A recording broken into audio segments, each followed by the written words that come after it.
Are you struggling for consistency in your sim racing? Does your iRating look like a roller coaster? If so, we have good news for you. The way to get more consistent is to first understand what you're doing differently than the professionals. And VRS is the answer. With our competitive subscription, you will have the telemetry, setups, tutorials, and everything else you need to fully analyze your driving. Our data packs and the ability to compare your driving with the best in the world will show you exactly where to adjust your inputs, change your driving line, and shave seconds off of your lap times. And our powerful and precise Direct Force Pro wheelbase and precision pedals are being used by some of the world's best drivers. All these champions agree that VRS hardware is not just the best on the market, it's also priced well below the competition. So if you're looking to upgrade to direct drive and the best pedals in sim racing, VRS is your answer. If you want to get better, get faster,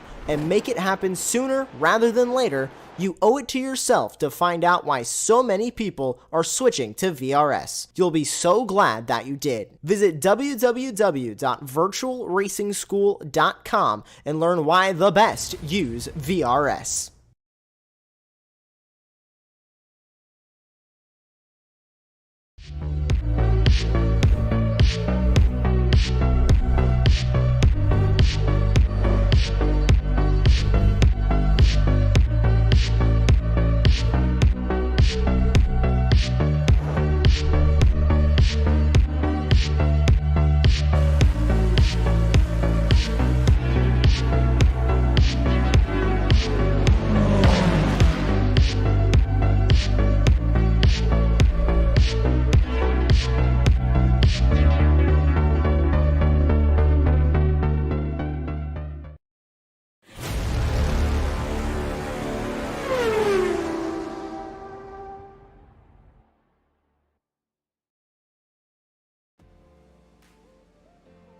Hi everybody, and welcome to week 9 and the final regular season races of the Ray Esports Racing League Spring Tour, presented by Spec Racer Sports, Alliance Autosport, and Grassroots Motorsports Magazine. Here on Apex Racing TV, we've endeavored to bring you some of the best racing from around the world in 3 different classes well known to club racers here in the United States: Spec Miata, Spec Racer Ford, and the RE2 Formula cars.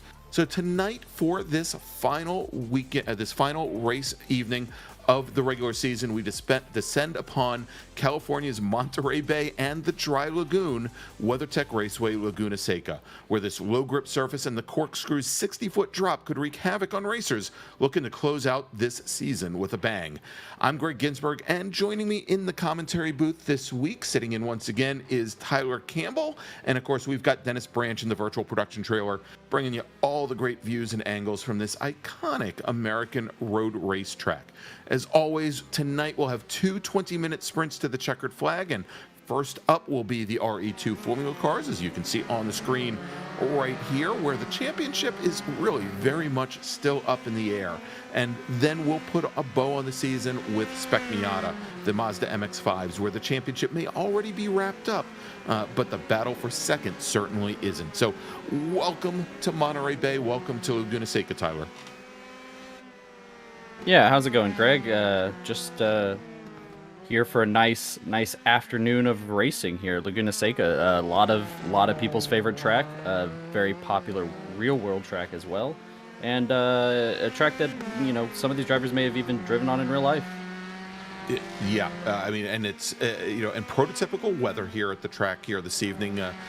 Dennis was showing me earlier that we're sitting right around 70 degrees ambient air and high 70s for track temp. There we go, 71, and looks like the track temp's gone up quite a bit in the last 15 minutes, up to almost 100 degrees. But yeah, this is a racetrack where, if you live in Northern California, it's one that you certainly want to run.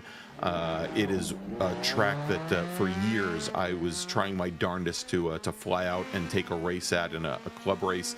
Unfortunately, never got to do it, but I did get to announce a number of races here and ride the emergency services vehicles looking backwards along the track as we dropped down through the corkscrew.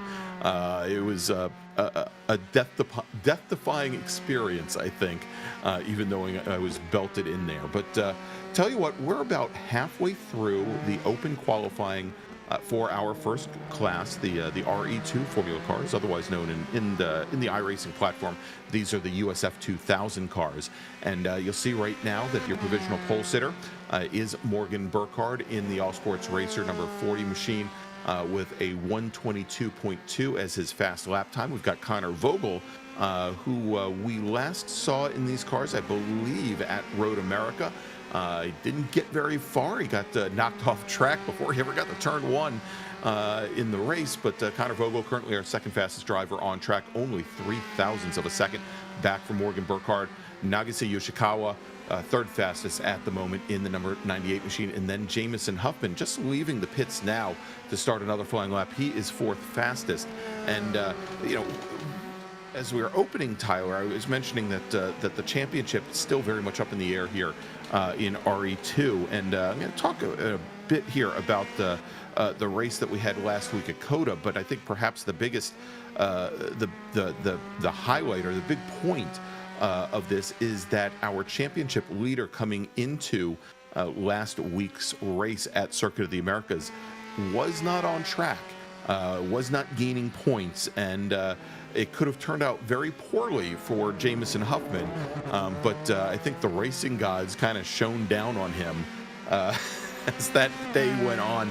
So let's take a quick look here, where in Huffman's absence, we had Morgan Burkhardt on the pole at Circuit of the Americas with Caleb Patry starting right beside him. Theo Moriescu was here for his very first race ever with the Ray Esports Racing League, and he started on the inside of row number 2. We had Murphy Nichols starting fourth right beside him. Then John Vogel and Deacon Greenfield making up row number 3.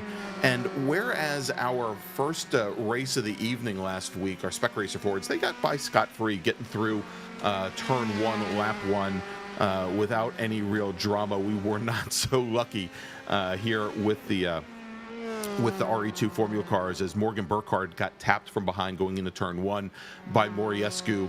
And Burkhardt ended up high centered on the apex curbing at turn 1, had to take the toe all the way back to the pits, and he finished up the race outside of the top 10. We also had Charles Vaccaro and Andrew Benna, who had great starts. Benna made up 6 spots on that very first turn, but those two drivers got together at the turn 11 hairpin, fell back into the pack, and then it was John Vogel and Murphy Nichols battling it out for second, as Caleb Patry had walked away from the entire field, had about 5 seconds on the rest of the field, and with about half the race left to go, John Vogel's virtual reality goggles crapped out on him, for lack of a better term, and he ended up crashing into the wall along the long back straight at COTA, more or less gifting the second place finish to Murphy Nichols. And then Beans Forster, for I think for the second time in as many weeks, was just in the right place at the right time, and he took the last step on the podium. So here's where things get interesting. Okay, John Vogel, who retired early from the race, he ended up picking up 13th position points, which I believe was 8 points that he and Jameson Huffman came into last week's race at Circuit of the Americas tied for the championship. And what happened is, even though Vogel did not get to the checkered flag, he did pick up 8 points, and he is now 8 points up on Jameson Huffman. Vogel with 90 points, Huffman with 82, 78 points for Jordy Fike sitting in third, Morgan Burkhardt sitting in fourth with 73 points, and then Deacon Greenfield sitting in fifth there with 64. But things could have been a lot worse for Jameson Huffman. One, if Vogel had actually kept that car running and had finished either third or maybe second. But everybody else, including Burkhardt, seemed to have problems on track during that race. And so, talk about the damage limitation. There you go. As we look at Caleb Patry right now coming through the Andretti hairpin here in qualifying. Huffman was able, without even turning a wheel, was able to minimize the damage that could have been done to his chance at the championship. Yeah, and it's going to end up being very interesting. As you see here, it seems that John is actually struggling here in qualifying. Maybe it's the slicker track with a bit of a warmer conditions here, with the sun just absolutely beating down on this asphalt. And you have Connor Vogel, who's not actually in the running for the championship. Who, Right. by the way, I have found out from our lovely audience that Connor is John's nephew. So John is the uncle, and so him and who's the other? Grant. Him and Grant are cousins. So Okay. So Grant's the son, John's the father. yes, Connor's the cousin. So yeah, we got it. We got it figured out this time. Yes. So so with that, I've I've got my family tree written down right in front of me here. Yeah, exactly. Yeah, we're building it as we go, and so with that, that brings in that extra interesting points differences between who can finish where, who's going to finish where, who's going to with John in 10th. He has to finish 13th or better for Morgan to win. If Morgan wins the race, Morgan will actually get very close to taking the championship, and for Jameson, he needs to win, and John needs to finish 4th or lower for Jameson to win the championship. And after that, you start getting into ties. There's only like one point difference in finishing positions realistically for some of these lower placed positions. So, it's definitely going to be very interesting, and we'll have to see, because this track does tend to have high attrition, as you're seeing here. A lot of drivers. You really have to push these track limits all the way to the gravel. It's not even grass, to really optimize your lines into these corners, especially with these cars that carry so much speed. And with the aerodynamics, the way that they work, you really need to push as far as you can in those track limits to maximize your speed. And so, we're going to see, especially the Andretti hairpin. You think it's a great overtaking opportunity here. It will actually be fairly difficult because of the way that the entry is. And, we'll see. If they can all make it through the first couple of laps here and not have any dramas, it should be a pretty interesting race.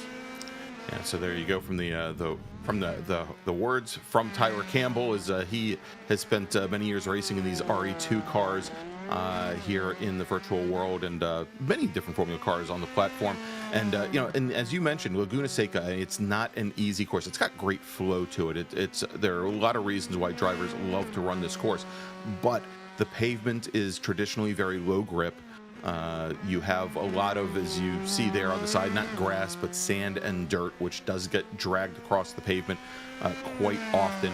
And yeah, you need to be able to go and maximize your entry and exit arcs through these corners. And you'll see in many cases, of course, you've got the big giant sausage curb sitting right at the apex. And it's not a track that is, that makes it easy to go too wide. You don't have, other than going down into the Andretti hairpin, a lot of, and maybe going up as we watch Andrew Wozencroft go around over at turn number 6. And backing up to the wall there, it's one of those tracks where most of the corners are very flowing, fairly high speed. You don't have a ton of passing opportunities.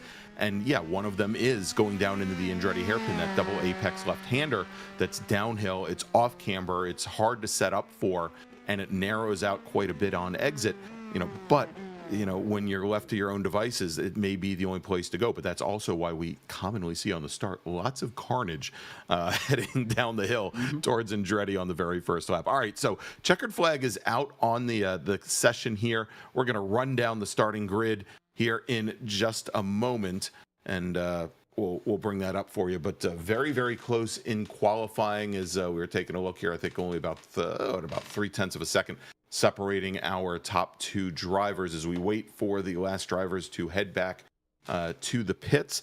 And as we mentioned, about 60 feet of elevation change just in the corkscrew alone, but from the lowest portion of the track down at the Andretti hairpin turn 2 all the way to the top of the Ray Hall straight up by the corkscrew, 180 feet of elevation change. And there's a great shot, I think, as we're showing some of the scenics here around the course. And you can see how this track ebbs and flows through the mountainside here in Salinas.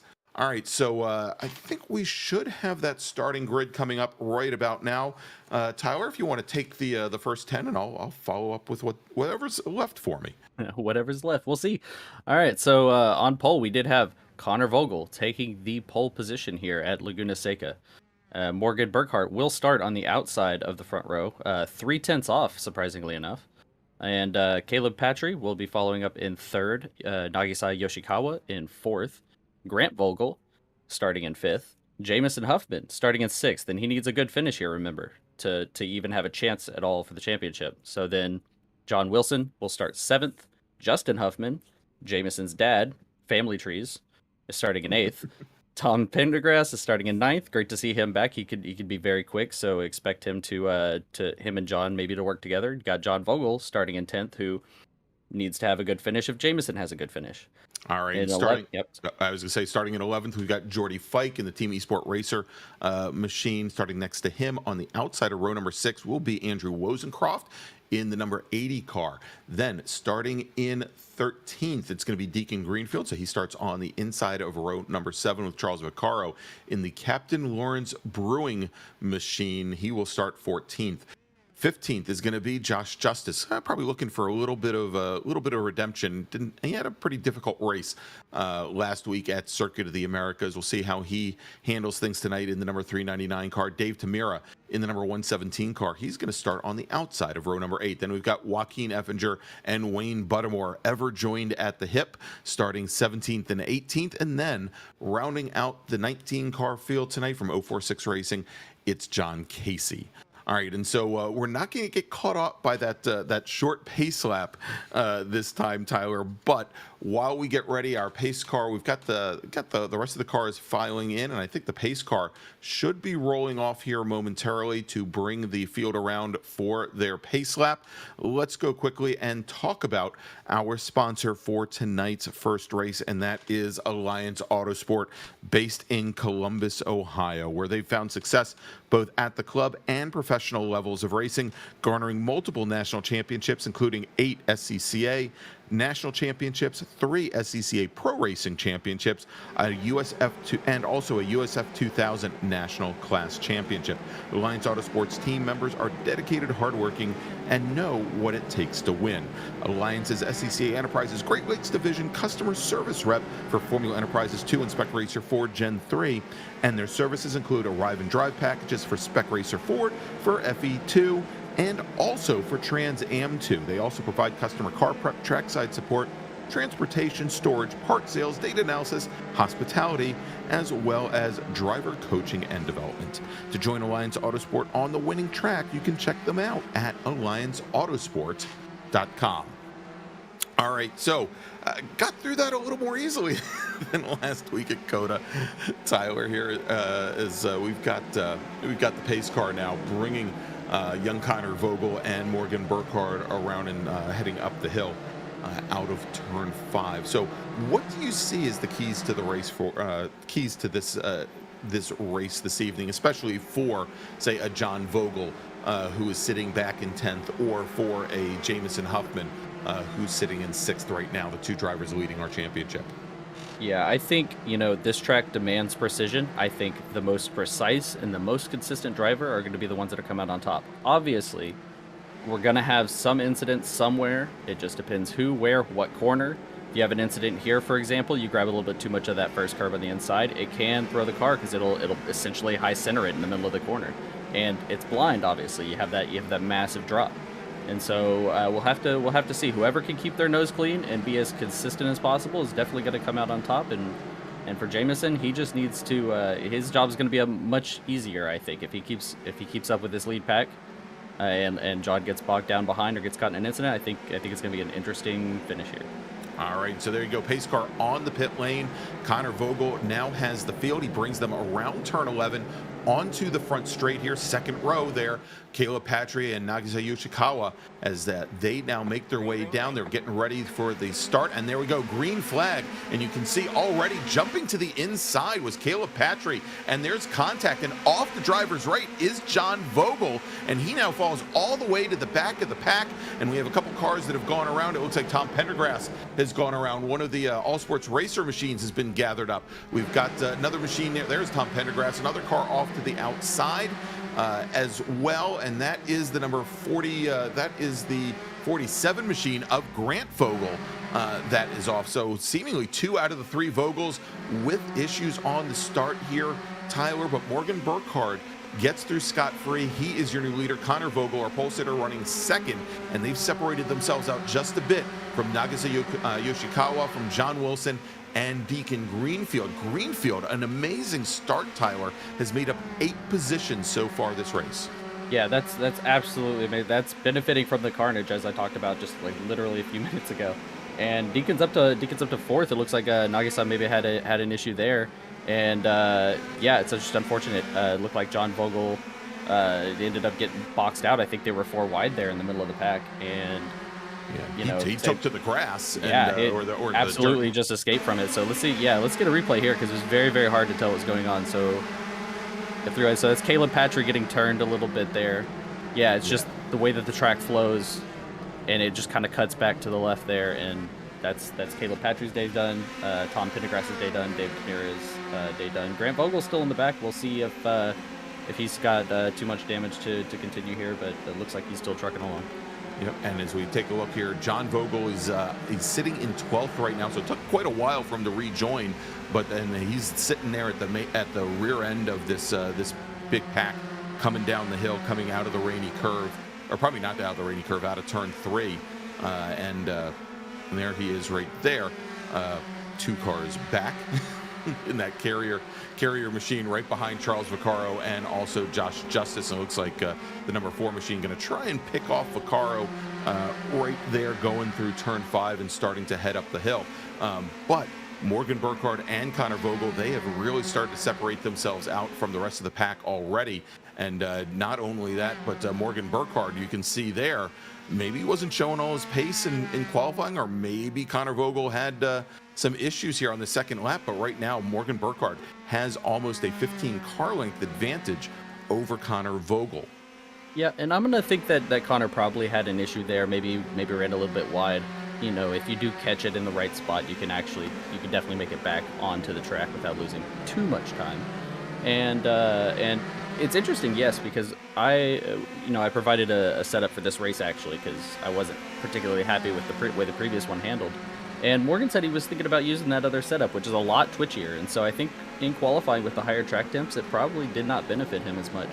And maybe he's just, the way he practiced with the setups, Yeah, so as he got comfortable with it, and maybe as he goes on obviously a longer run, and the tires start to come in, maybe it'll be a little bit easier from the handle. As we're watching right now, this is the number 89 machine, Jameson Huffman, currently sitting 7th. He lost 1 position in that huge melee, and you can see there as he gets around now Jordy Fite, so move Huffman up into 6th.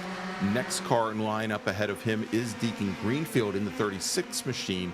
Now Greenfield, last we saw, had worked his way around Yoshikawa, but looks like Greenfield may have had an issue as well, as he's fallen back just a little bit as well. Kind of a no man's land there between Yoshikawa and Jameson Huffman right behind him, as our drivers are working their way down through the second half of lap number 3, going from the highest part of the track down towards turn 10, and that sweeping cambered turn 10, always very tough to keep the car from running into the dirt there. Drivers left, and then be able to set up for the slowest corner on the course, and that is the final corner, turn 11, that brings you onto the front straight. Yeah, and we're seeing John Vogel's made it back to his original qualifying position. So he is currently in 10th, chasing down Andrew Wozencroft in 9th. And I think he'll make some pretty quick work if he gets up there. The problem is they're in a group of 3. And so that can swap around very easily, especially if you start getting, caught up in that fight. You pass one, but you compromise your line, you'll get passed by another. So there's a lot of racecraft here. And so it's definitely going to be a test. And I think he'll be able to get through it pretty decently. He definitely has pace. He has the racecraft to make it. And we have another driver that's gone off. That is John Wilson. Wilson had been running in 3rd position, and he went off track. Looked like coming out of turn number 3. Yeah, that's what I was talking about. It looks like he probably grabbed some grass coming out. So we'll see. He's probably gonna take a little bit too much. He's on throttle, and it should be coming around out of here. Oh, he hit the sausage curve. So the sausage curve pushed him wide. Yep. And if you really have to lift and just you have to stay light on the wheel there, because the car will absolutely snap like that, as we saw. Yeah, that's when you don't have all 4 wheels on the pavement. That's exactly what's going to happen. So it looks as though John Wilson's day now done. Off track, Wayne Buttermore, and I believe that is up by turn 6. Well, actually, not at turn 6. I can see he's starting to drop down the hill. That's over at the corkscrew. As we jump back here now in this battle, and we're looking at Jameson Huffman right now, running in 7th position challenging Jordy Fike in the number 09 machine. And here as they come down to the hairpin, as Huffman tries to come underneath the 9 car, and Jordy Fike, you can see the rear end stepping out a little bit on him through the second half of the hairpin there, but able to hold off the 223 for now.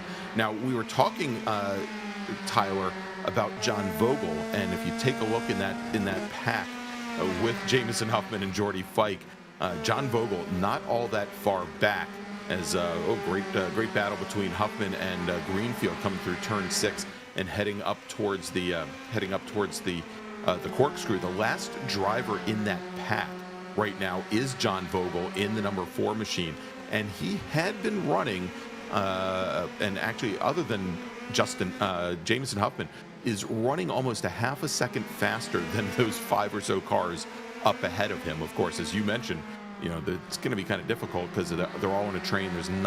There aren't many places for him to go, but you can see there at the number 4, the last in that group now of I guess 6 cars. Yeah, there's not a ton of passing opportunities on this track. What he's going to need to do is he's going to have to send it and just make it known. I mean, you got Justin Huffman, Andrew Rosencroft right in front of him.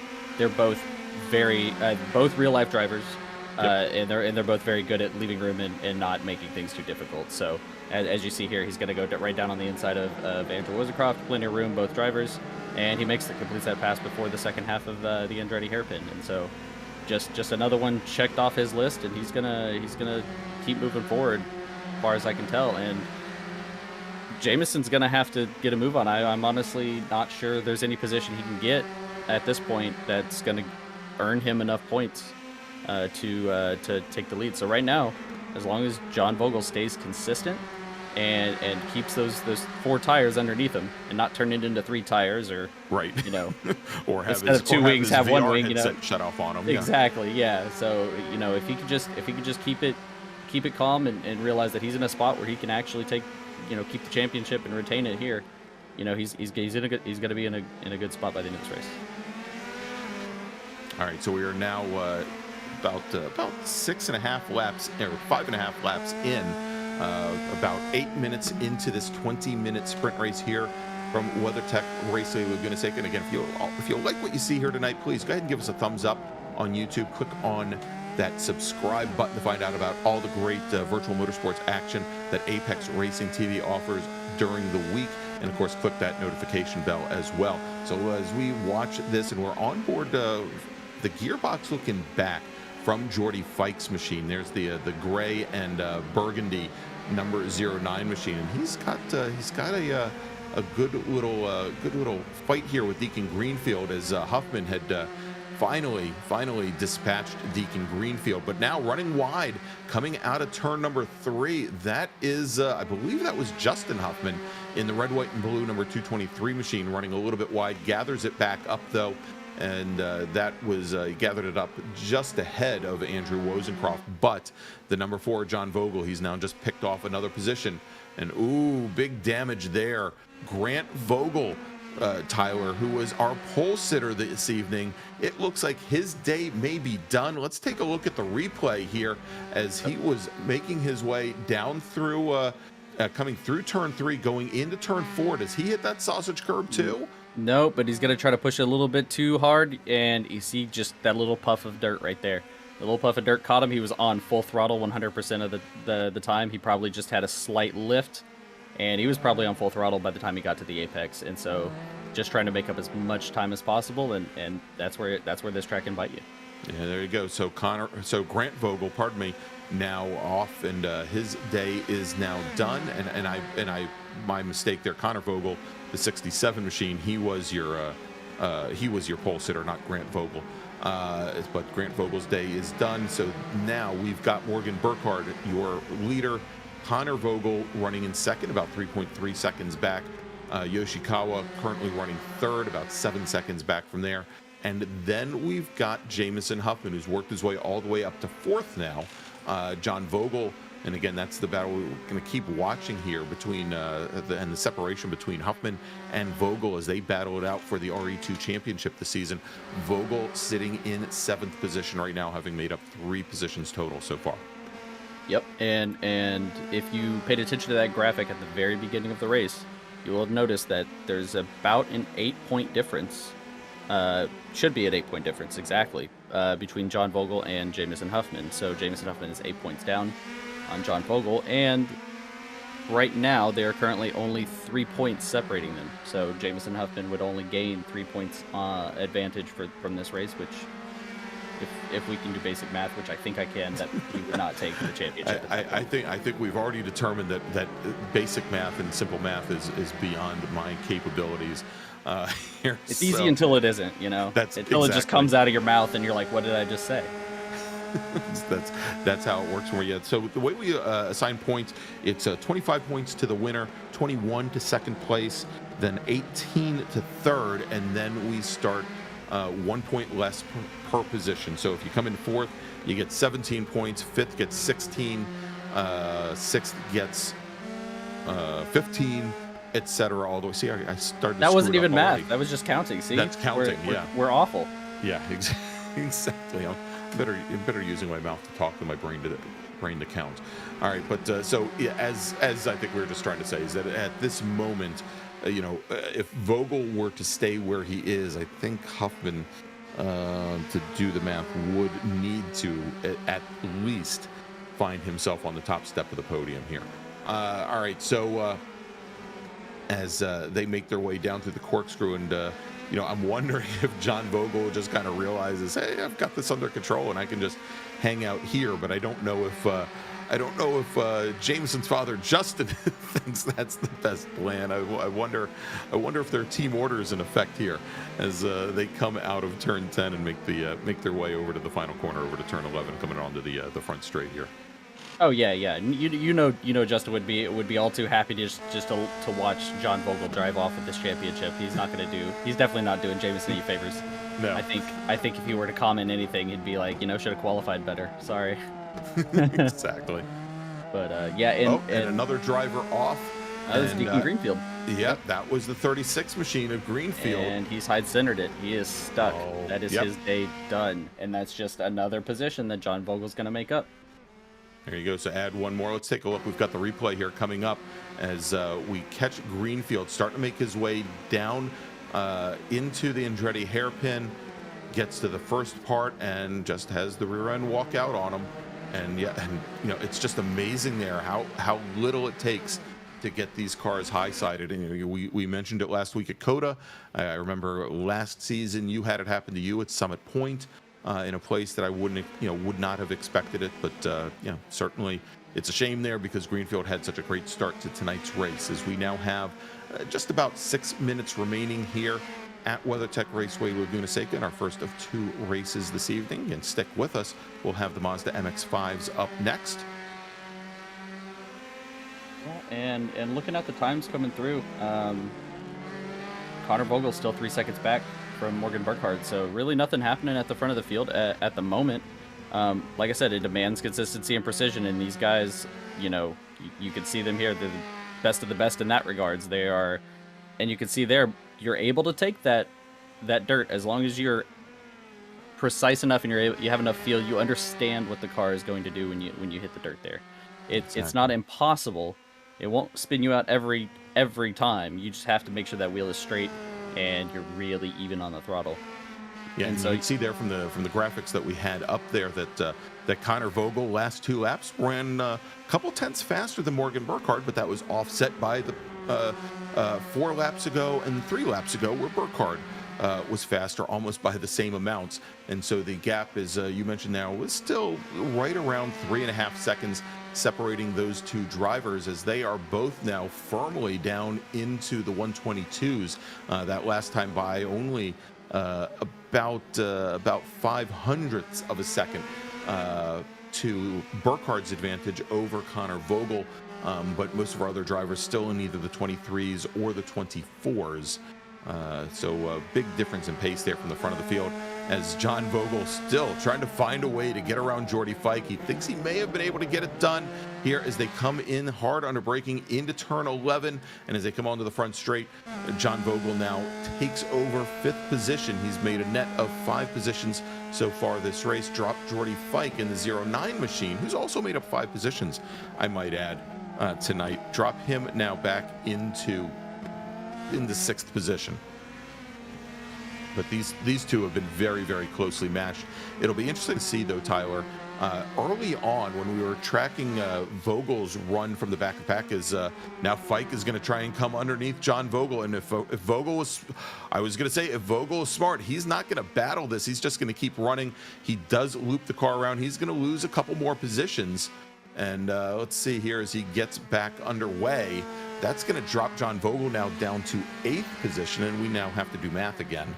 I was going to suggest give the corner to Fike, live to battle another corner and and bring the car home to the checkered flag. And I just looked at it. I'm not sure Jameson has many more miracles left in him in that regard. I mean, last weekend was really giving him a shot for this race, and he'd still have to finish second to tie.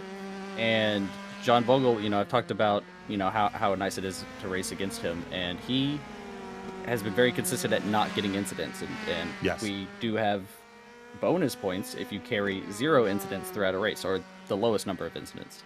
And so he's got more bonus points for incidents, and that realistically would be the tiebreaker in this regard. So even if Jameson finished second and Connor took the point, or sorry, John, now I'm doing it, Greg. Okay. If John takes the points that he has now and Jameson could get to second, they would tie, but essentially John would still win based on the amount of incident points bonuses he's accrued. All right, so we're watching here now Morgan Burkhardt, who has just been the epitome of consistent through this race and continuing to hold almost a 3.5 second advantage over Connor Vogel. Burkhardt just ran his fastest lap of the race, fastest of anybody at a 122.31. That was 0.3 faster than Connor Vogel, who had been closing things down just a little bit here. But you can see as Burkhardt crosses under the start-finish line there, Vogel was just coming out of the final corner. As we jump back over, and this is the battle right now for 3rd position. We've got Nakase Yoshikawa in that purple number 98 machine, and then Jameson Huffman in the red, white, and blue number 89 right behind him. As time is starting to wane here, only a minute and a half left on the clock, and Yoshikawa is going to take a very wide set going into the hairpin, but it looks as though Huffman has made his way through. So now move Jameson Huffman up into 3rd position, but he is still almost 18 seconds off of Connor Vogel running in 2nd. But we'll have to see where our leader is right now, where that number 40 machine is, and he's heading up the hill, up towards the corkscrew, and he should, with a minute remaining on the clock, I believe he will get one more lap here, unless he just completely comes out of the throttle, Tyler. Yeah, it's pretty much game, set, match at this point for Morgan and Connor here, and John Vogel maintaining his 7th place at this point. Jameson up to 3rd, but that's not going to be enough. At least he'll walk away with the podium, and I think he'll feel good about where he finished and his performance, because even after just missing a week, it can actually significantly reduce how well you can do.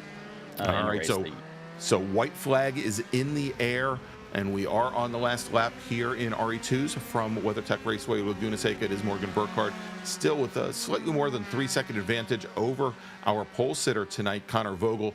Jameson Huffman, who just turns his fastest lap of the race at a 122.9. That is only about 1/10 off of what Burkhardt has managed. But Huffman sitting in 3rd here at WeatherTech Raceway, and again, just a couple more corners to go as Burkhardt makes that long uphill run up the Rahal Straight towards the corkscrew. A little bit further back in the pack, let's just check in really quickly with John Vogel, and I think Vogel I thought he was pretty much all by himself coming into turn number 4 for the last time for him, so he's got to maintain here. But here we go, our leader Morgan Burkhardt coming out of turn 10, hard underbraking into 11th, very last corner, and the checkered flag being displayed for Morgan Burkhardt, and he's going to take the win here at WeatherTech Raceway Laguna Seca. Connor Vogel will finish in 2nd, and finishing looks like almost 8 seconds back. And then from there, it is going to be Jameson Huffman, driver of the number 89 All Sports Racer machine, just coming out onto the front straight with Nagisa Yoshikawa coming home just off the podium in 4th. So, Tyler, we've seen, and it was very much what we saw at Circuit of the Americas last week, where you have that opening lap incident, and our leader or maybe leaders just kind of walk away from the rest of the field as they all get bunched up and bottled up, in the first or the second corner. And really, for the second week in a row, it wasn't Burkhardt who came away with the win last week at COTA. It was Caleb Patry, but this time Burkhardt was able to take advantage of that early mayhem and pretty much run an unencumbered race all the way to the checkered flag. Yeah, and I'm actually fairly surprised how spread out it ended up being. I thought we'd see a lot, closer battles up near the front. But what a great drive from Morgan, a great drive from Connor as well. For someone who just doesn't come in and drive these races as much, these cars are pretty interesting to drive. If you haven't, they could really jump out and bite you. But great race from everybody up and down. Other than that first lap, we saw the goods and the bads here today at Laguna Seca, and that'll wrap up the championship. And that should be John Vogel, your RE2 championship for winner. Season 5. Exactly. Season All right, 5, so let's do this. Let's bring in, first we're going to bring in Morgan Burkhardt, our winner tonight, and then I've got John Vogel sitting in the green room. We'll bring him in next, and then we'll go to break, Tyler. Okay, so here we go. Morgan Burkhardt, driver of the number 40 All Sports Racer RE2 machine, your winner tonight in RE2. Hey Morgan, how's it going? That was a pretty demanding. That was a pretty commanding lead you had there. You took it from the start and you just drove away with it. How'd you feel this race, and why do you think that you did so much better, it feels like, in the race than you did in qualifying? Well, I knew what I had to do going into it. It was just kind of take the lead by turn 1 and then try and build as much of a gap as I could as quickly as I could. Qualifying, something about the temperatures weren't really quite right. It was good and cold and good and hot, but the mid it just kind of was sliding around all over the place and getting some spontaneous understeer. But fixed that for the race and it felt a lot better. Awesome. Well, congratulations on the win. Is there anybody you'd like to thank for tonight? I'd definitely like to congratulate Jameson. I haven't worked the points out, but I know it's close between him and John. So if he won, big congratulations to him. He's done a really good job all season. And just the rest of the team for helping us out all season long. It's been a lot of fun with Caleb, Murphy, JC. It's too long of a list to name them all, but it's really nice to have them hang out with all the races. So congratulations to them and thank you. Thank you to my parents as well for making all this possible. All right, thanks, Morgan. Have a wonderful evening, and hope you enjoy the next race. Thank you. All right, there you go. Morgan Burkhardt, driver of the All Sports Racer number 40 machine, our winner tonight in RE2. And, Tyler, we may get the math wrong, and we may have to retract this, once this thing ends up on the internet, of course. But I believe John Vogel did manage to come away with the RE2 championship this season. So let's talk to him. John Vogel, driver of the number 4 machine. So I was just in the waiting room with Jameson. So are you saying that job done? We got the championship here, or what? I don't even know the point score out. If our maths are correct, so it's 25 points for first, 21 for second, 18 for third. Yeah. You had the lead by 8 points coming in, and and an 8-point difference. He would have had to have won tonight for you to have not won the championship. So with your finish, you're good. And even if you would have tied, you had him on bonus points. So congratulations, you are the Season 5 RE2 champion. Thank you, guys. I appreciate that. And if you'd like, you could talk us through that race. How, it was really busy there at the start. I'd love to hear what you saw going into that first corner. Yeah, I maybe a little late to roll the start, waited for the green flag, and someone drove up the middle, and we touched at the beginning, if you can even believe that. And then there were cars spinning, and I just thought, all I need to do is get some points in this race to get a championship. And so I took out I didn't figure there'd be any cars. It's happened before where there have been, but off out on the runoff area, and then drove back in. And I really thought I had things in hand after that until George and I anyway, it was me. I drove the car off the track, but I don't know. All's well that ends well, I suppose. I was going to pout about that deal with the hardware last week, but really it made it fun to come back this week and have to drive the wheels off it. And then 10th place quali was disappointing, but it was a crazy race. As wild and woolly as I remember. Yep, and So- Laguna Seca always tends to bring out those absolutely bonkers races. Anything can happen at Laguna Seca. But congratulations again. If anybody you'd like to thank before we let you go and head into the MX5 race. Yeah, Carrier Air Conditioning. They take care of us at the real races, and Elite Autosports for their work on the Spec Racers at the SCCA stuff, and Grant for all the help, Connor for jumping in there, and also Nate, our mechanic, who's been traveling with us at the Hoosier Super Tour stuff. And you guys, great series, and thanks. Appreciate it. Absolutely. Well, thanks for coming and driving. You made it exciting for us, and hopefully we'll see you back next season and at the runoffs and next week. All right, guys. See you next week. Thanks for the good work. All right, there you go. John Vogel, driver of the number 4 Carrier Air Conditioning RE2. If we've done our math right, you're champion in season 5.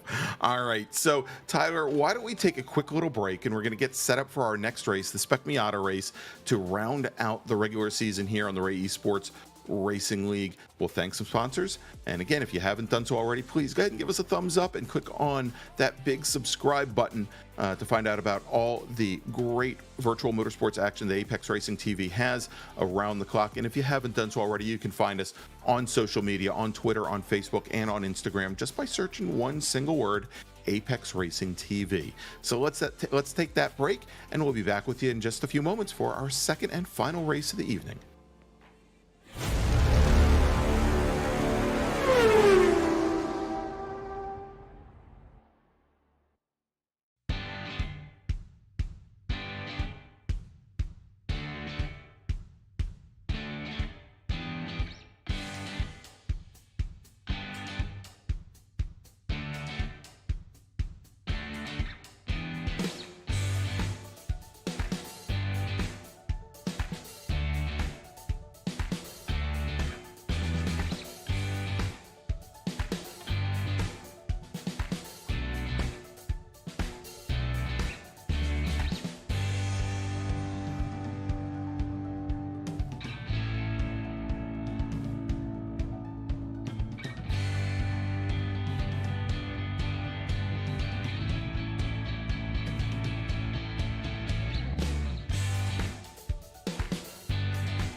Are you struggling for consistency in your sim racing? Does your iRating look like a roller coaster? If so, we have good news for you. The way to get more consistent is to first understand what you're doing differently than the professionals. And VRS is the answer. With our competitive subscription, you will have the telemetry, setups, tutorials, and everything else you need to fully analyze your driving. Our data packs and the ability to compare your driving with the best in the world will show you exactly where to adjust your inputs, change your driving line, and shave seconds off of your lap times. And our powerful and precise Direct Force Pro wheelbase and precision pedals are being used by some of the world's best drivers. All these champions agree that VRS hardware is not just the best on the market, it's also priced well below the competition. So if you're looking to upgrade to direct drive and the best pedals in sim racing, VRS is your answer. If you want to get better, get faster, and make it happen sooner rather than later, you owe it to yourself to find out why so many people are switching to VRS. You'll be so glad that you did. Visit www.virtualracingschool.com and learn why the best use VRS.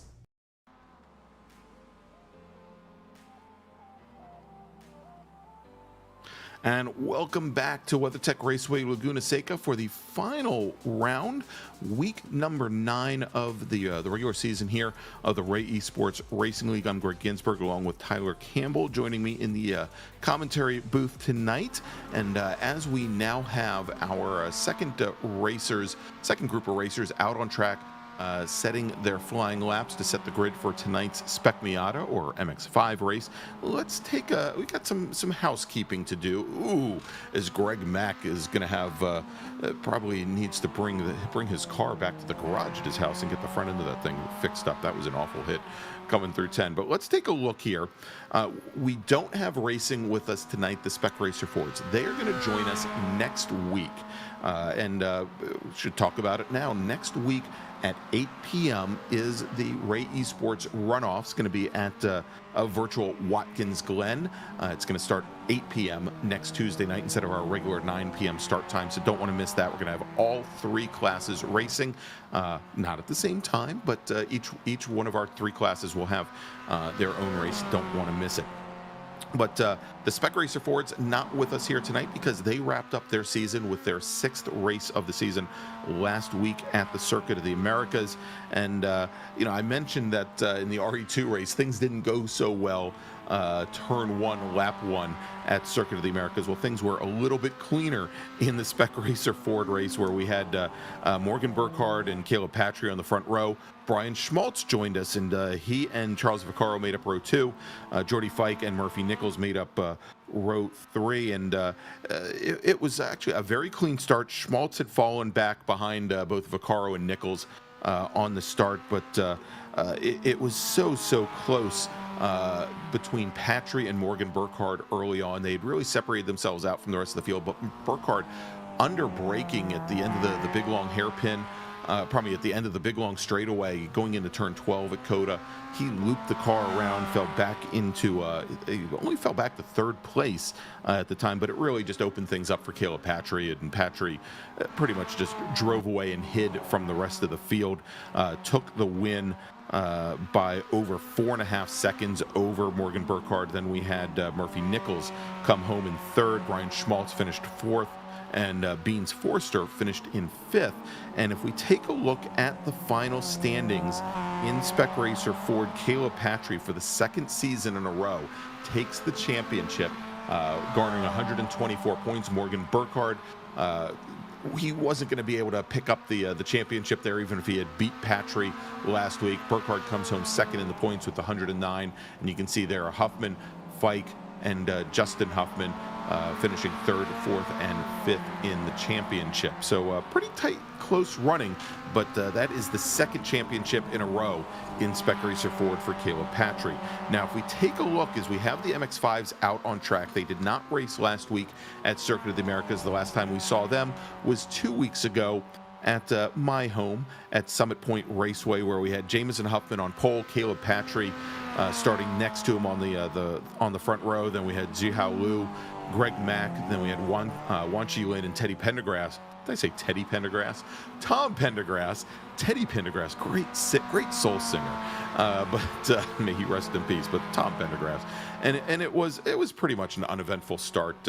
Greg Mack ran a little bit wide on the start and fell back, but it was more or less a 5-car battle for the win, with Patry and Huffman as the 2 front cars in that pack, battling it out on the very last lap. And Caleb Patry took the win by 0.2 of a second over Jameson Huffman. Murphy Nichols edging out Tom, not Teddy Pendergrass, for third. And if we take a look here at the point standings coming into tonight's race, remember tonight is the final race of the regular season. Caleb Patry currently your points leader with 104 points, and it's going to take a lot for Caleb Patry to lose the championship. And just like he picked up the Spec Racer Ford championship for the second year in a row, if he wins the championship tonight, it will be his second MX5 championship or Spec Miata championship in the Ray Esports Racing League in a row. And you can see there, though, how tight it is for second, with Burkhardt, Jordy Fike, and Jameson Huffman separated by 3 points between them. But very, very tight, close action. And we'll see how the 198 machine does tonight. If we take a look at that timing tower right now, Patry is second fastest driver in qualifying, 0.17 of a second off of Morgan Burkhardt's provisional pole time of a 1:36.66. Giancarlo Schooler in the 111 machine, another one of the All Sport Racer teammates, currently third fastest with a let's see, a fast time of 1:37.18. He's sitting in the pits currently. Jameson Huffman fourth fastest here in qualifying at the moment, as we have now just about 1 minute remaining in the session. So things are getting real tight here. Now, real quick, I wanted to mention, and we talked about this during the very first week of the season, but I figure now is as good a time as any to bring it up, because Tyler mentioned in also assigning points, we do give bonus points in the races for drivers that race clean, for racers that either pick up 0 or possibly 1 incident point. And we're also running a separate little prize at the end of the season in each one of our 3 classes called the Excellent, with an X, the Excellent Driver Award. And it's presented by the Esport Racer Group, and it is to the driver in each one of our 3 different classes, in Spec Racer Ford, in Spec Miata, and also in RE2, that pick up the least number of incident points as assigned by iRacing over the course of the season. Now, last year, or probably last season, season 4, Lewis Lockshine took that championship, took that prize in MX5.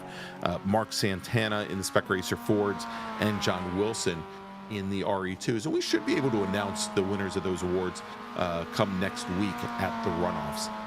Here, as we're on board right now watching Lewis Lockshine in that orange and white number 124 machine on what should be his last flying lap, as the checkered flag is now out on the session. Last flying laps will count. And again, Burkhardt, your provisional pole sitter, with Patry, Schooler, and Huffman.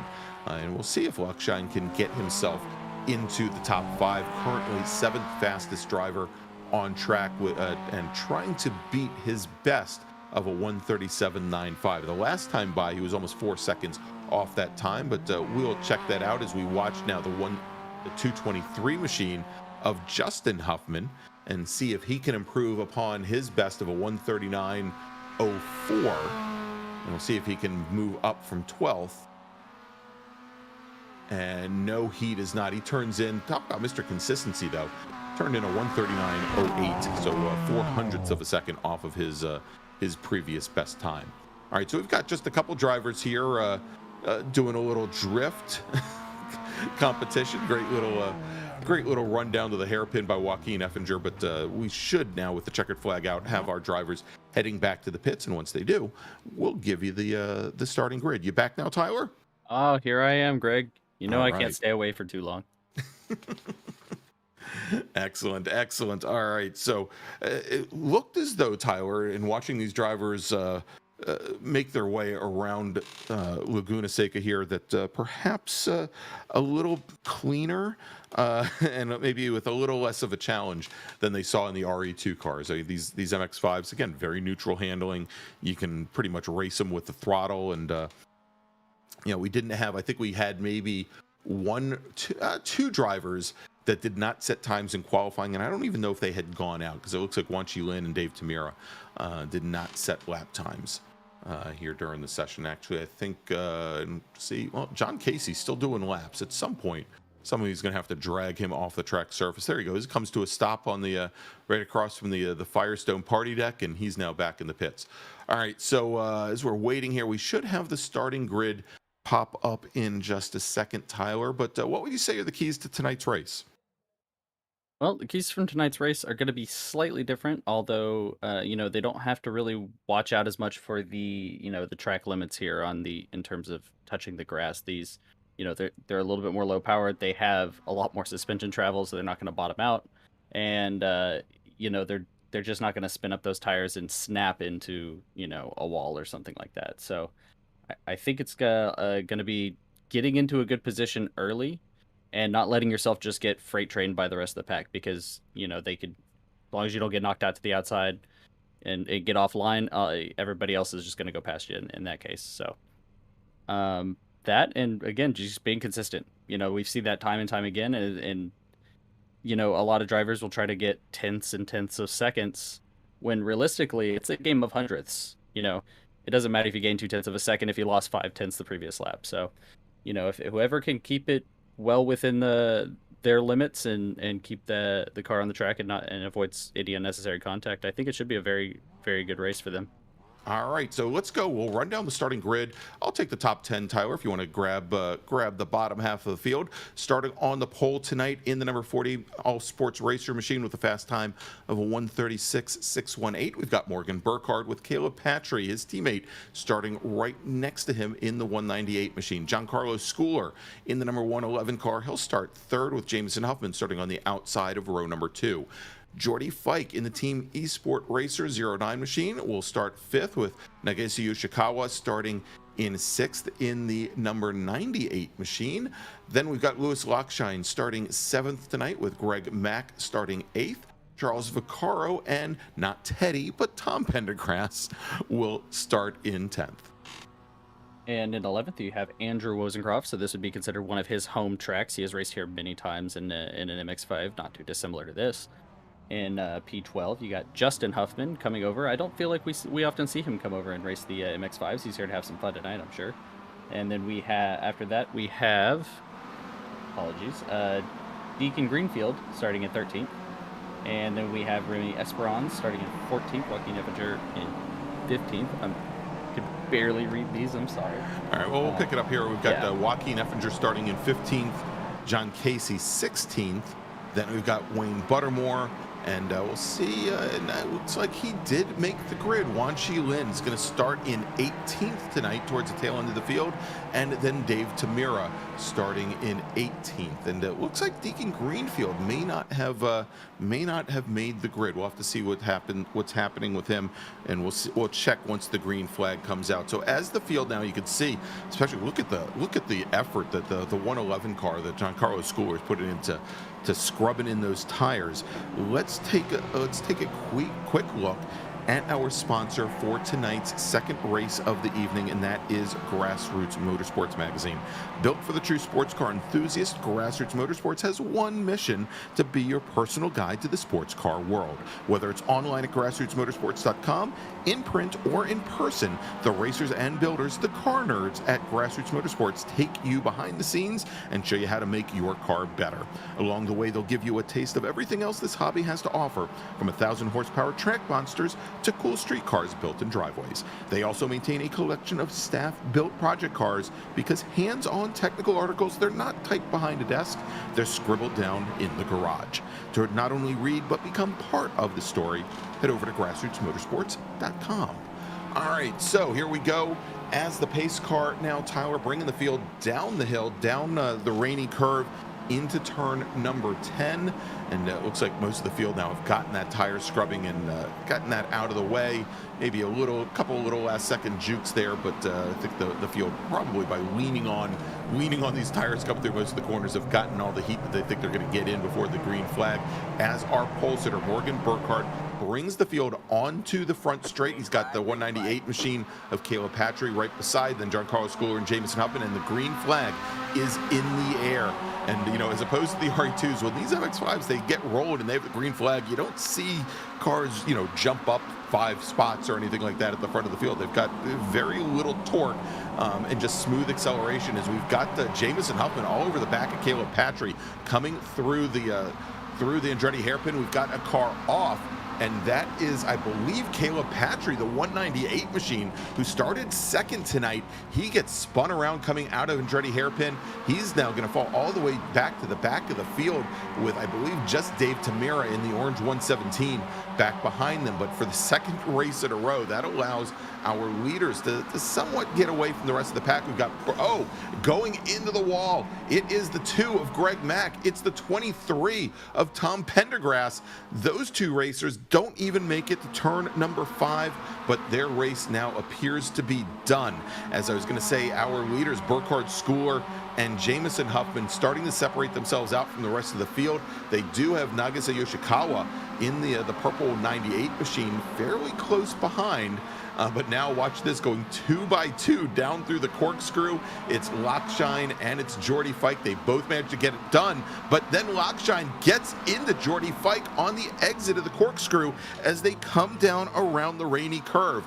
And it looks like that might have been a lot of damage there, Tyler, as it now maybe things will start to cool down a little bit as Morgan Burkhardt gets a little bit of a gap on Giancarlo Schooler. Let's take a look again here.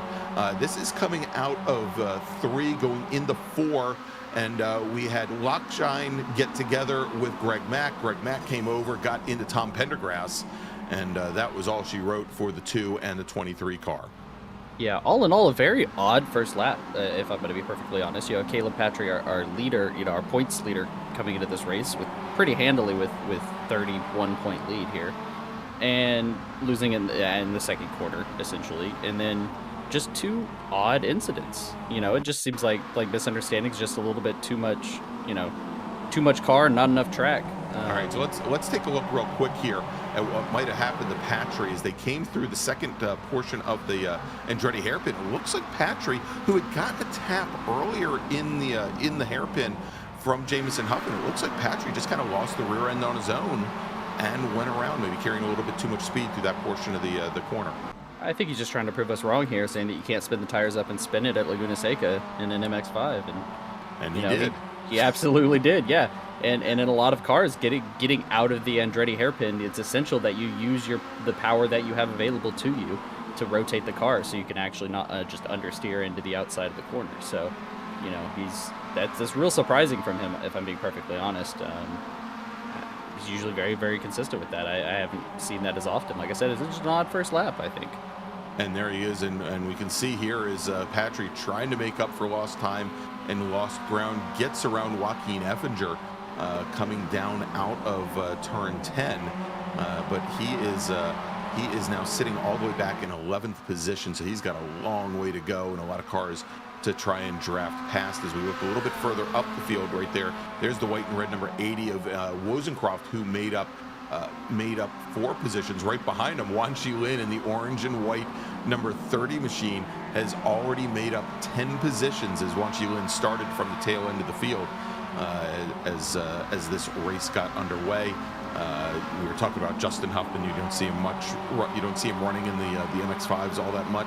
He's leading this rather long train right now. Huffman sitting in 6th position. It looks like it goes all the way back to not just Caleb Patry, but Remy Esperance in the 013 machine, that purple and white machine, running in 11th position. As Patry's going to try and take another position, gets underneath the 221 of Vaccaro going through turn 5. So now move Patry up in the 9th. Yeah, and you're gonna see here he's gonna absolutely put on a clinic for how to overtake at Laguna Seca, because, you know, we talk about the lack of overtaking opportunities here. You know, when you have, you know, a good driver, and I'm talking like, you know, a really good driver. I'm not saying Caleb Patry's the best, but boy is he quick.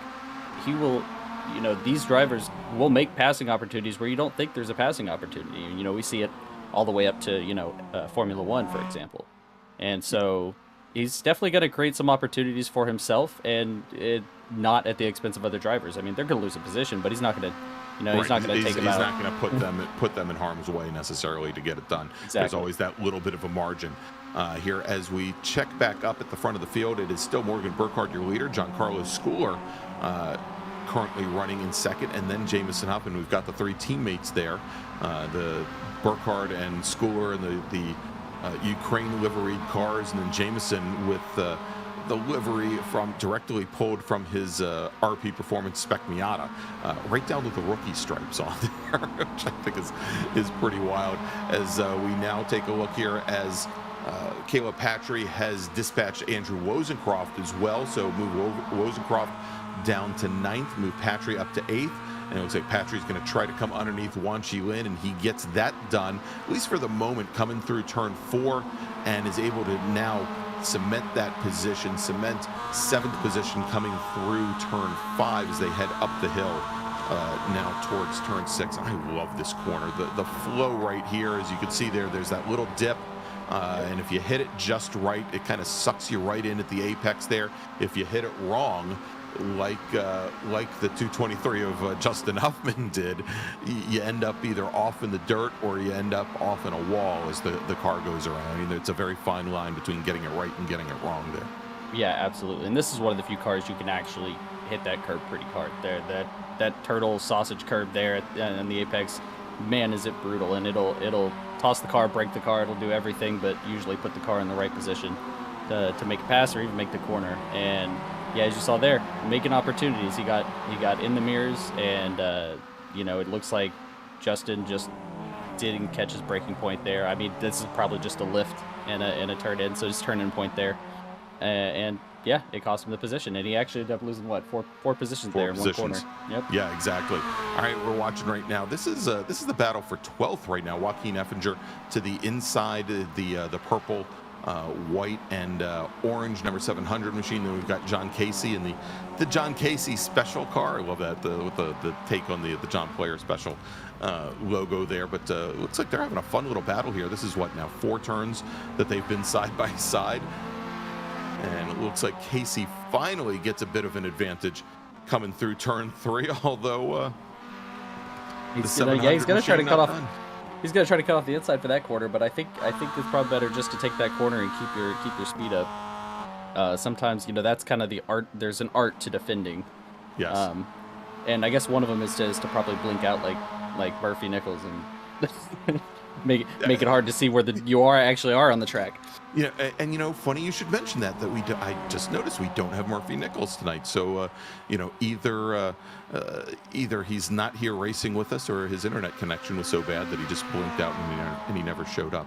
All right, so but great battle going on there with John Casey and Joaquin Effinger in the battle for 12th as we jump back up to Caleb Patry running in 6th. He's wan Chi Lin, who he's pulling along down the straight, and the last lap, Tyler, and we've got now looks like we've got just a touch over 9.5 minutes, probably 11.5 minutes remaining here from WeatherTech Raceway.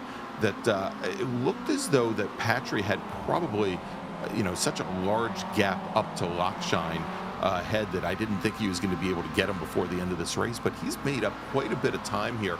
Matter of fact, almost 75 hundredths of a second, 3/4 of a second, just in that last lap alone, and he's bringing Wan Chi Lin along with him. Yeah, and I saw Wan Chi Lin actually was talking right before the race. He had just come back from a late dinner, so he actually just didn't make qualifying. He probably joined in right at the end of qualifying, realized he couldn't turn a lap, but he's like, well, let's strap on in and let's do it. And he's shown great pace this whole race. Obviously he got passed by Caleb, but see how he's not letting him go. He's quick. They normally run up at the front together, and they're gonna freight train as many as they can on their way back up to the front. And here we go, setting up hard under brake and going into the corkscrew, and just amazing. I love that corner so much. Even doing it in a street car, it's just such an odd feeling. I mean, it looks a lot worse than it feels when you actually drive it, but still. Oh, there we go, going around. That was the 700 of Effinger. Remember, he was in that battle just a few moments ago with John Casey, but gets the corner just a little bit wrong, and he's going to fall back now. Effinger now falling back to 15th. And I think that that puts him at the tail end of the cars still on the lead lap. Yep, and we just had a shot there, Charles Vaccaro. I'm going to call him Mr. Consistency currently because he's 9th. He qualified 9th. He's driving his own race. And that's great. He's going to come away with the top 10 if he keeps this up. And, you know, he's only just under a second and a half behind Andrew Wozencroft. So, you know, one mistake for the guys ahead, and he's gonna improve some positions. But he's being very consistent right now, and that's as a talking points for both this race and the previous race. Very important. Yeah, exactly. And you know, and Brian and I have talked about this a lot with Vaccaro in particular over the last couple seasons, starting from season 1 of the Ray Esports Racing League all the way up here through the end of season 5. Vaccaro has come such a long way. He's become a very, as you mentioned, a very consistent driver, and does not make a ton of mistakes. You know, he had that issue where he got rear-ended at the hairpin in Coda last week, but you know, but for the most part, he doesn't make a lot of unforced errors any longer, and it's just, you know, it just shows how seat time has really improved the breed for him. As we take a look now, and Caleb Patry now right on the back. It took what, 2 laps, but right on the back of Lewis Lockshine, and Lockshine's going to get very defensive. He's going to come down the inside of turn 11. He's going to make Patry go to the outside. He's going to make Wan Chi Lin go to the outside as well. And now Wan Chi Lin trying to figure out which car he would be better off pushing down towards the Andretti hairpin. And Patry now manages to get around Lockshine. Lockshine's going to come deep, though, coming down and in, and just misses the tail end of Patry. And Lockshine, he's going to have to be content, at least for the moment, with 6th. That's still a net 1 position gain, but Patry now finds himself in 5th position, having dropped all the way down as far as, I believe, 12th. Yep, very impressive drive here, and Wan Chi Lin as well. I mean, technically, since he started in the back, he's up 11 positions, and I think he's about to make that up 12 positions. See where he decides to make the move. He's going to do it down here into turn 5, and clean, simple as that. Yeah, it looks like Lockshine gave the apex to him and let him come underneath so that they both didn't lose any more momentum. You know, with these momentum machines like an MX-5, the last thing you want to do is go side by side and just throw away all your speed, you know, into a corner that starts to take you up a long hill. And this whole section of the course is just all uphill, and that way they can at least stay close to Caleb Patry. Absolutely, yeah. It's very, very important, and you know, often I'll do that as well. It's like if he's going to take the position, he's going to take the position. It makes no sense for us to both lose 2 seconds. You know, if you got the pace and you know you can hang with him or even maybe overtake in the next corner, absolutely do that. As we see here, Jameson Huffman right on the back of Giancarlo Schooler gets a much better exit. Actually, almost rear ends him coming out of the final corner here, and he's going to take the inside. And Schooler's going to take him all the way down to the inside, coming down into the Andretti hairpin. We'll see if and they touch as they come down, under braking, going into Andretti, and it looks like Huffman with the inside position is able to muscle his way through and around Giancarlo Schooler. So move Huffman now up into 2nd position, move Schooler back down to 3rd, and Nagase Yoshikawa, he is, and we don't even see him coming into the view yet, he is about 35 car lengths back. There's the purple and black number 98 machine. So Yoshikawa, who had been in that lead pack at the start of this race, now finding himself a distant 4th. But it doesn't look like this battle's over yet, Tyler, the battle between Huffman and Schooler. Yeah, I don't expect it to. I expect them to drive like this all the way until across the finish line. They'll be driving nose to tail, side by side, upside down if they have to. They're absolutely having the time of their life right now. I can tell you that much for sure. You know, they're both very skilled MX-5 drivers. I'm surprised actually we haven't seen Giancarlo here more often this season. You know, he's been building setups for the MX-5, the advanced MX-5 series here on iRacing, and so, you know, I expected to see him in more races, but you know, he's got pace. Jameson's obviously quick, and now he's got some of that real world experience on his side as well.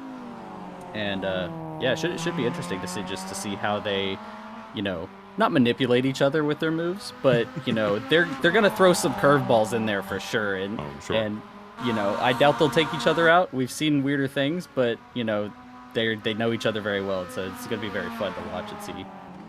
All right, Yep, so as you see there. Sorry, they just give it a little push into the braking zone and yeah, cut a off little the bit of apex from him a contact. little bit. Yep. And they make it through. They make it through fine. They got plenty of space back to Nagasai, who's about to have Caleb Patry right behind him. So we'll have to see if Caleb can actually make up another position and make it all the way back up to 4th place. Yeah, so as you mentioned, Patry about 1.7 seconds back from Yoshikawa, sitting back in 5th as we continue to watch this battle for 2nd. And yeah, it's fun watching this. As you know, we saw Huffman trying to make the decision whether he should be bump drafting Schooler down the front straight, and just not giving any quarter as the track bends to the left a little bit and has that then steep downhill run into the hairpin. But great little fight here. And yeah, so if they touch a little bit, as long as it looks like both of them, they've got the car control to recover. But now going side by side into the corkscrew, Schooler's going to outbrake Huffman, and again, like Huffman may have soft pedaled it a little bit there to again avoid the contact as they come down now through the rainy curve. But great little thing to watch here between these two teammates, these two friends.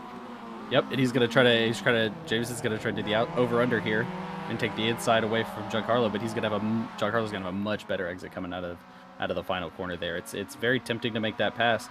And as you can see in the background there, Caleb Patry right behind Nagasai Yoshikawa coming down the front straight.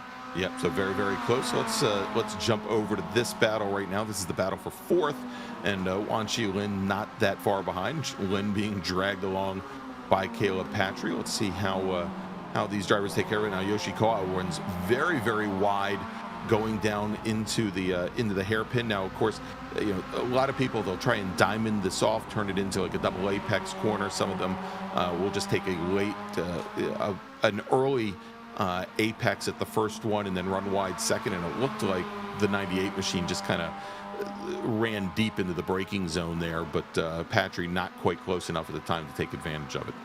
Yeah, turn 1 and 2 here can be very tricky. Really, you think it's a really hard braking zone. It's mostly trail braking. You want to hit the exit of the first curb just ever so slightly, and then you want to absolutely nail the apex on the second curb. So it is essentially a double apex, but really there's only one line through it, and it makes it one apex at the very, very center between the two. So, and this is definitely coming up here through the corkscrew. That's the most double apex you'll ever get, I think. There we go. All right, so Patry gets around Yoshikawa. So move Patry now up into 4th as we have just a little bit over 2 minutes remaining here from WeatherTech Raceway Laguna Seca for the Esports Racing League. And now Patry, I think we're looking at about a 6-second gap up to Huffman. And you can see Huffman and Giancarlo Schooler there going over the crest of the hill on the front straight. This might be the end of Patry's charge, but here we watch this, and let's see how far off his Burkhardt run.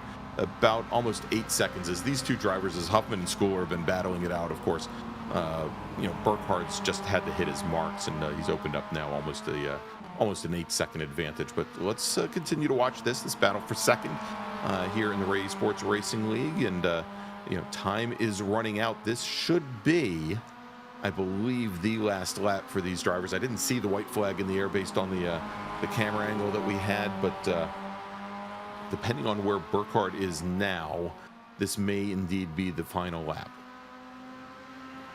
Yeah, I unfortunately wasn't paying attention to the flagman either. I'm too engrossed in this battle that we're having. This back and forth is just so entertaining to watch. And let's see. All right, let's watch as they go into the corkscrew together. And wow, just look at the rear end wiggling around there for Schooler as he loads up the front wheels. So let's take a look. Where's our leader, Dennis? As we have now just about 40 seconds. Oh, it looks like we'll probably have one more lap, as Burkhardt now under braking comes into turn 11. And let's see what the folks on the starter stand are holding. It should be, with 19 minutes 40 seconds elapsed, that should be the white flags. And now we are starting the last lap here from WeatherTech Raceway Laguna Seca. Let's take a look at a replay. Dennis has got something queued up for us here. Yep, this is going to be Nagasa and Wanshi Lin. Yeah, I heard it on the radio. It looks like I heard Wanshi apologizing. So. Oh, yeah. Yep. got into the side of Yoshikawa right at the apex of the corkscrew, and you can see there is the 30 machine just kind of slinking away, a little bit off pace. Yeah, a little sheepishly there. And let's jump back here. So that is going to move Lockshine now up into 5th. So it's still tight battle there. Patry now all by his lonesome in 4th as we watch this battle for the second step on the podium between Schooler and Huffman as they're side by side going into turn number 5. Huffman, he's going to get pushed wide, and because of the way the track is cambered there, if you don't get down to the apex, again, it can be very difficult to keep the car in the groove and on track. Likewise here, coming up the hill through turn 6 and then up the rainy curve, but once again looks like the 89 machine manages to hold on. Now let's see if he's going to force Schooler to the outside going into the corkscrew. He does. Very smart move considering how he kind of took it down the inside on a few laps prior on him. Yeah, I don't think he had a choice there other than to push Schooler out as they come now down into the rainy curve. And Morgan Burkhardt, for the second time this evening, looks like Burkhardt is going to come home with a win. First in the RA2s, then in the Spec Miatas. Morgan Burkhardt in the number 40 machine takes the win. Now let's take a look here with the 89 machine and the 111. Jameson Huffman, he comes out with a strong run out of turn 11. He's going to come home in 2nd. Giancarlo Schooler will come home in 3rd in the 111. Caleb Patry, after having started on the outside of the front row, fallen all the way back into 12th, he works his way up to 4th position overall. Great recovery run for him. Andrew Wozencroft in the number 80 machine. He comes in 5th. Charles Vaccaro in the 221 will come home in 6th. Lewis Lockshine in that orange and white number 124. He'll finish 7th. Yoshikawa recovers to finish in 8th. Justin Huffman finishes 9th, and Wan Chi Lin will finish in 10th. All right. So, surprise, surprise, the checkered flag's been out for at least 15 seconds, and we don't have anybody in that in the green room waiting for us, Tyler. I'm amazed. Oh, they're too busy. They're too busy just having fun out there, driving around, doing wiggles and bumping, drafting each other at the end of the race. So I think they just had a ton of fun out there tonight. So. All right. Well, let's give it about another 10 seconds, and if we don't have anybody show up, then we're going to start wrapping things up here. As Dennis is showing us a replay of the start here, a much cleaner start, at least going down to the hairpin than we saw in the RE2 race. Maybe coming out of the hairpin, not so clean, but.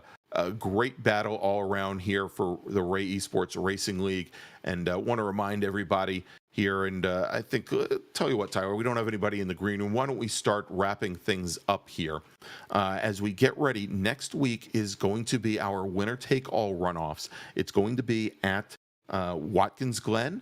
It's going to start at 8 p.m. Not our normal 9 p.m. start, but 8 p.m. start next Tuesday, May 10th. We'll have all 3 of our classes racing. We'll have the Spec Racer Fords. They should be first up, I believe, the RE2s, and then the MX5s, the Spec Miatas, will round out the evening. Oh, hey, look, now we've got all these drivers showing up in the green room. Tell you what, why don't we'll wrap up in a second here. Why don't we bring in some of these drivers? Tyler, why don't we first bring in Giancarlo Schooler, driver of the 111 machine, finishing 3rd tonight in the MX5s. So, Giancarlo, that looked like a heck of a lot of fun there. All race long, just you and Jameson going at it. I said on the broadcast there was going to be a couple curveballs, and I think one of those was you sending it deep on them on the corkscrew there a couple laps before the end. Tell us about that battle. Yeah, it was a great battle. I mean, we were talking to each other the whole time. Racing with Jameson is great. I know he's a great driver. I know he gives plenty of room.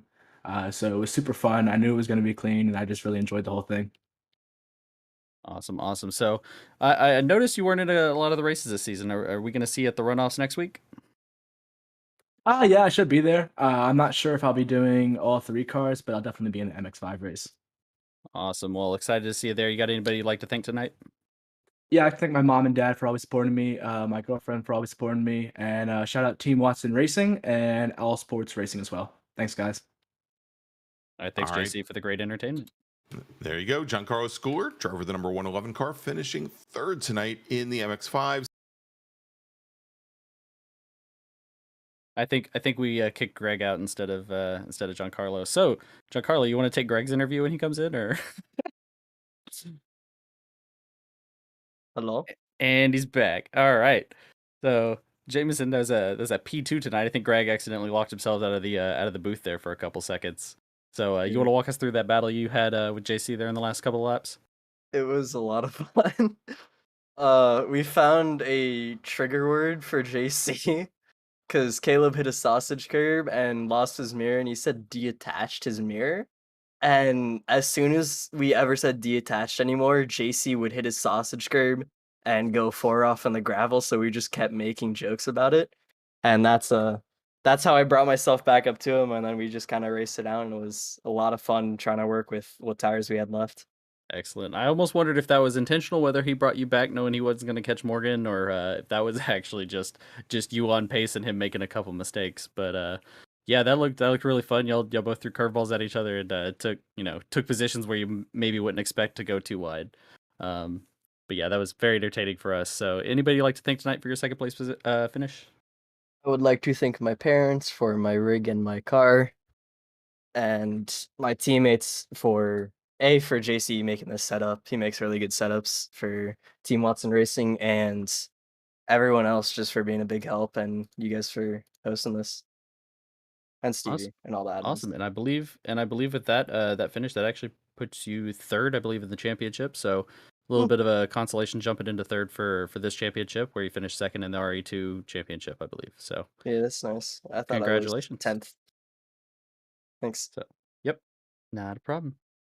All right, there you go. That was that was one of the more surreal interviews I think we've had in a while. That was Jameson Huffman, driver of the number 89 machine, finishing second tonight in the MX-5s. And so, Tyler, now it's time to hit the Wayback Machine to about 4 minutes ago when I was talking about what we're doing next week. And we're going to have that winner-take-all runoffs from the virtual Watkins Glen International, the big boot section or layout of the course. We're going to have 3 races starting at 8 p.m. We're going to have the Spec Racer Fords, going to have the RE2s, and then the MX-5s, I believe, will be wrapping up the evening there. It's always a great time, little expanded format where we will run not 20-minute races, but 25-minute races. So a little bit more strategy may be involved in some of these races. You don't want to miss it. Again, that is next Tuesday night, May 10th, starting not at 9, but at 8 p.m. Eastern Daylight Time. So please join us then. All right, so if you liked what you saw tonight, please go ahead and give us a thumbs up and click on that big giant red subscribe button so that you can find out about all the great virtual motorsports action that Apex Racing TV has for you around the clock. And if you don't do so already, follow us on the different social media platforms on Twitter, Instagram, and Facebook. All you got to do to find us is search for one word, Apex Racing TV. So for Tyler Campbell, for Dennis Branch, I'm Greg Ginsburg, and we'll see you next Tuesday night, 8 p.m. from Watkins Glen. Have a great week, everybody.